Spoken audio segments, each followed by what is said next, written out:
Hey, what's up guys? It's Jake from Fish Tech, and today we're talking about the iPad Pro Magic Keyboard.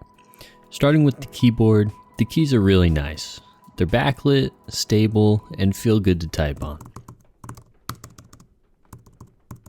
It's very comparable to a MacBook Pro keyboard, and it's miles ahead of the Smartfolio keyboard.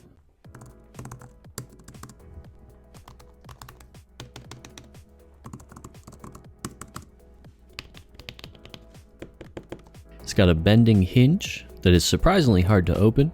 Using one hand is nearly impossible, and starting with it flat on the table proves difficult. The best option I've found is to start it upright and then pull the bottom half down. The trackpad is really nice. It's made of glass. It has a slightly loud click, but it's clickable everywhere. It definitely feels a little claustrophobic doing some of the vertical gestures, but it gets the job done. There's a USB-C port that is strictly for charging on the base of the hinge. That's a nice touch. The iPad and case together are surprisingly heavy. Doesn't bother me really because it's so small, but be prepared for about double the weight. Apple continues to omit a function key row, which is to be expected, but still disappointing.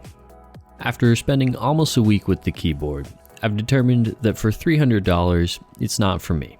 It's quite an expensive case and can be hard to justify the price when compared to other options. I use my iPad a lot for sidecar with my computer, which is really nice when gaming or doing work to have some extra space.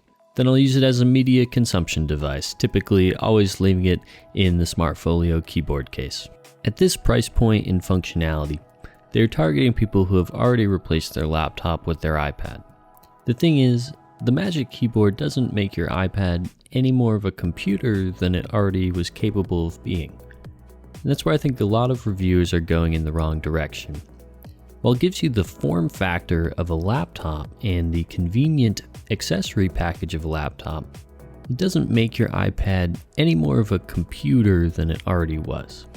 So if you couldn't replace your laptop using an iPad with a Bluetooth keyboard and a mouse, then the Magic Keyboard probably isn't for you due to the price tag. There are other cheaper options out there that give you the same functionality. However, with the news of a new MacBook running an ARM processor coming in 2021, I'm very excited to see what this means for the future of the iPad. It could open up huge possibilities to run a full desktop macOS on an iPad. For students deciding between the iPad Pro with the Magic Keyboard and a MacBook Air, it's going to depend on your major. As an economics major, we had to use statistical analysis software like R and Gretl that is not available for the iPad.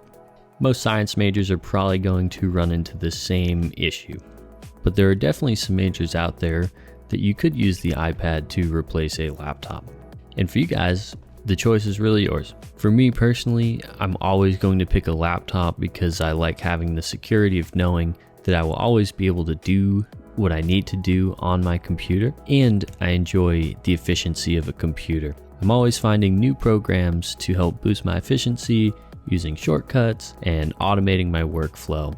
So for me, I would always go with the laptop. And that about wraps it up. I hope you guys enjoyed this video. If you did, give it a like. If you didn't, give it a dislike, and all that I ask is that you comment down below saying why so that I can improve my videos so it's better for the next time. Peace!